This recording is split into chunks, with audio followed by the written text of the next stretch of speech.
सभी का स्वागत है इस खास विश्लेषण में। आज हम एक बहुत ही दिलचस्प सफर पर निकलने वाले हैं, समंदर की उन गहराइयों में छिपे सुरक्षा नियमों को समझने के लिए जो दुनिया भर के जहाज़ों को सुरक्षित रखते हैं।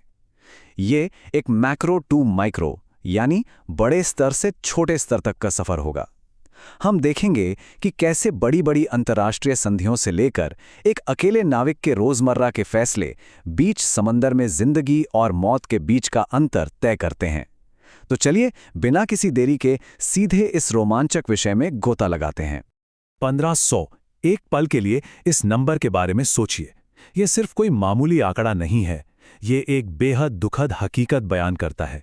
ये उन लोगों की संख्या है जिन्होंने इतिहास के सबसे मशहूर जहाज टाइटैनिक के डूबने पर अपनी जान गंवा दी थी। इसी दिल दहला देने वाली घटना ने पूरी दुनिया को झकझोर कर रख दिया था। और सच कहें तो इसी त्रासदी ने हमारे आधुनिक समुद्री सुरक्षा कानूनों की नींव रखी। तो आइए जल्दी से देखते हैं कि आज हम क्या क्या कवर करने वाले हैं। टाइटैनिक की सुरक्षा विरासत, फिर मास्टर ड्रिल में महारत, जहाज पर आपातकालीन प्रतिक्रिया ड्रिल, परमिट टू वर्क प्रणाली और अंत में डायनामिक जोखिम मूल्यांकन। ये पूरा सफर एक फनल की तरह होगा, यानी हम वैश्विक कानूनों से शुरू करके एक व्यक्ति के दिमाग तक पहुंचेंगे। चलिए पहले सेगमेंट से शुरुआत करते हैं, जो उस वैश्विक नियामक ढांचे यानी ग्लोबल रेगुलेटरी फ्रेमवर्क पर केंद्रित है जिसे सोलिस के नाम से जाना जाता है, सेफ्टी ऑफ लाइफ एट सी। और ये टाइमलाइन बहुत ही शानदार ढंग से दर्शाती है कि समुद्री कानून कोई पत्थर की लकीर नहीं है, बल्कि ये जीवित दस्तावेज हैं जो लगातार अपडेट होते रहते हैं। देखिए, 1912 की टाइटैनिक आपदा के तुरंत बाद 1914 में पहला 16 सम्मेलन लाया गया, लेकिन सीखने की यह प्रक्रिया वहीं नहीं रुकी। 2012 में जब कोस्टा कॉन्कॉर्डिया हादसा हुआ तो जांच में पता चला कि कई यात्रियों ने ड्रिल में हिस्सा ही नहीं लिया था। क्या नतीजा निकला? 2015 में 16 में संशोधन किए गए ताकि जहाज के बंदरगाह छोड़ने से पहले ही यात्रियों के लिए ड्रिल बिल्कुल अनिवार्य हो सके। मतलब हर त्रासदी हमें भविष्य के लिए और अधिक सुरक्षित नियम बनाने पर मजबूर करती है।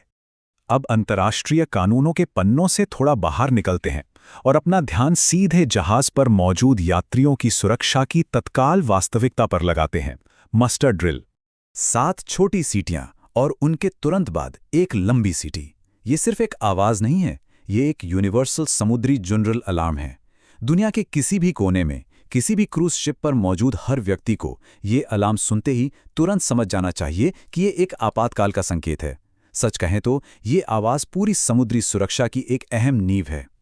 तो जब वो अलार्म बजता है तब मास्टर ड्रिल की ये 5 चरणीय प्रक्रिया शुरू हो जाती है। एक घोषणा के बाद यात्रियों को अपने अपने निर्धारित स्टेशन पर जाना होता है, वहां उपस्थिति की जांच होती है और फिर लाइफ जैकेट पहनने का प्रदर्शन किया जाता है।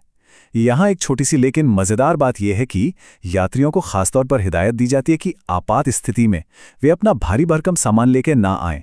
जाहिर है ये एक जीवन रक्षक ड्रिल है, एयरपोर्ट का कोई चेक इन काउंटर नहीं। चलिए अब इस फनल को थोड़ा और संकरा करते हैं। यात्रियों के बाद अब बात करते हैं उन पेशेवर क्रू मेंबर्स की जिन पर जहाज और उसमें मौजूद हर एक जान को बचाने की जिम्मेदारी होती है। उनके लिए तो नियम कहीं अधिक सख्त हैं। आगे बढ़ते हैं और देखते हैं कि ये कैसे बिल्डअप होता है। कानून के अनुसार क्रू के लिए जीवन रक्षक अभ्यास की फ्रीक्वेंसी बहुत सख्ती से तय की गई है। जहाज छोड़ने यानी अबैंडन शिप और आग बुझाने की ड्रिल महीने में कम से कम एक बार होनी ही चाहिए, हर हाल में। और अगर 25% से अधिक क्रू बदल गया है ना, तो ये ड्रिल जहाज के बंदरगाह छोड़ने के 24 घंटे के भीतर ही हो जानी चाहिए। इसके अलावा हमारे पर्यावरण की रक्षा के लिए तेल रिसाव यानी ऑयल स्पिल की ड्रिल हर 3 महीने में अनिवार्य है। अब खुले समंदर में तेल रिसाव जैसी भयानक आपदा से निपटना कोई बच्चों का खेल तो है नहीं। इस तरह के बचाव कार्य का बेहद कोऑर्डिनेटेड होना जरूरी है। मास्टर पूरे ऑपरेशन की कमान संभालता है और अधिकारियों को सूचित करता है। चीफ ऑफिसर डेक पर उपकरणों की तैनाती करता है, जबकि चीफ इंजीनियर नीचे इंजन रूम में जाकर वाल्व और मशीनरी को सुरक्षित करता है। किसी भी तरह की गफलत की कोई गुंजाइश नहीं है। हर किसी को अपनी भूमिका बिल्कुल जुबानी याद होनी चाहिए। अब हम जहाज के रोजमर्रा के कामकाज में और भी गहराई से झांकते हैं। हम बात कर रहे हैं परमिट टू वर्क सिस्टम की। देखिए, समंदर के बीचों बीच तैरता एक जहाज अपने आप में एक शहर भी है और एक इंडस्ट्रियल एरिया भी। यहां कोई भी जोखिम भरा काम बिना किसी लिखित औपचारिक परमिट के शुरू नहीं हो सकता, चाहे वो बंद स्थानों में जाना हो, हाई वोल्टेज का काम हो या दबाव वाली पाइपलाइन को ठीक करना हो। और यहां सबसे सख्त नियम पता है क्या है? किसी भी परमिट की अधिकतम वैलिडिटी सिर्फ 24 घंटे की होती है, बस। उसके बाद स्थितियों का दोबारा आकलन करना बिल्कुल अनिवार्य है।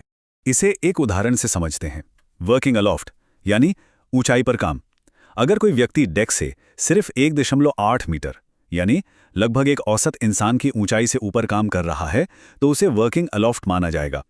अब ये थोड़ा हैरान करने वाला लग सकता है कि जहाज के किनारे पर सिर्फ थोड़ा सा पेंट करने जैसे साधारण काम के लिए भी पूरी कागजी कार्रवाई, सुरक्षा हार्नेस और एक अधिकृत परमिट की जरूरत होती है। लेकिन समुद्र में एक छोटी सी चूक भी जानलेवा साबित हो सकती है, इसलिए ये सब जरूरी है। इसी तरह एक और कैटेगरी है हॉट वर्क। वेल्डिंग या कटिंग जैसे काम जहां चिंगारी निकलती है। ये जहाज पर आग लगने के सबसे बड़े जोखिमों में से एक हैं। सुरक्षा नियमों के अनुसार ऐसे काम की जगह से 35 फीट के दायरे में मौजूद सभी ज्वलनशील पदार्थों को हटाना या उन्हें सुरक्षित करना पूरी तरह से अनिवार्य है। यह 35 फीट का नियम आग को फैलने से रोकने के लिए एक बहुत बड़ा रक्षा कवच है। अब इस सिस्टम की जो सबसे दिलचस्प बात है वो है काम का बेहद सख्त बंटवारा। जो व्यक्ति परमिट देता है यानी पीएआई, वो पूरी तरह से अलग होता है। और जो बात सबसे ज्यादा मायने रखती है वो ये कि काम करने वाला व्यक्ति और फायर वॉच कभी एक ही इंसान नहीं हो सकते। फायर वॉच का काम केवल और केवल चिंगारियों और आग पर नजर रखना है, यहां तक कि काम खत्म होने के पूरे 30 मिनट बाद तक उसे वहीं रुकना होता है। ये एक बेहतरीन चेक एंड बैलेंस सिस्टम है। और अब हम अपने इस फनल के बिल्कुल निचले सिरे पर पहुंच गए हैं। अंतर्राष्ट्रीय कानूनों से लेकर परमिट सिस्टम तक सब कुछ अपनी जगह है, लेकिन डायनेमिक जोखिम मूल्यांकन की बात ही कुछ और है। तो सबसे महत्वपूर्ण बात यह है कि कितने भी नियम और कागजात क्यों न हो, वो एक नाविक के दिमाग और उसकी सजगता की जगह नहीं ले सकते।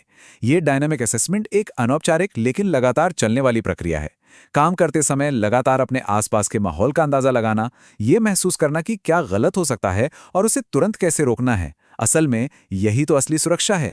इसे ऐसे समझिए, कल्पना कीजिए एक ऑफिसर की जो भारी तूफान और खराब मौसम के बीच ब्रिज पर अपनी ड्यूटी लेने आता है। कंपनी ने कागजों पर जोखिम मूल्यांकन तो किया होगा, लेकिन उस पल उस तेज हवा और खतरनाक लहरों के बीच ऑफिसर को खुद अपने दिमाग में तुरंत ये सवाल पूछना होता है, क्या इस स्थिति में काम जारी रखना सुरक्षित है? यदि उसे कोई भी खतरा दिखता है तो उसे तुरंत काम रोककर उसे सुरक्षित करना होता है। ये जो मौके पर त्वरित निर्णय लेने की क्षमता है ना, यही डायनामिक रिस्क असेसमेंट है। हमने सोलास जैसी बड़ी अंतर्राष्ट्रीय संधियों से लेकर एक नाविक की व्यक्तिगत सजगता तक का पूरा सफर तय किया। ये पूरा का पूरा ढांचा सिर्फ एक ही लक्ष्य के लिए काम करता है, और वो है तैयारी। ताकि अगर कभी किसी जहाज पर वो खौफनाक अलार्म 7 छोटी और 1 लंबी सीटी सचमुच बजुके, तो हर इंसान को ठीक ठीक पता हो कि उसे क्या करना है। लेकिन अंत में एक बहुत ही गहरा सवाल यही बचता है, इन तमाम कागजी नियमों से परे जब वो सायरन असल में बजता है तो क्या चालक दल वास्तव में तैयार होगा? इस सवाल पर जरूर विचार कीजिएगा।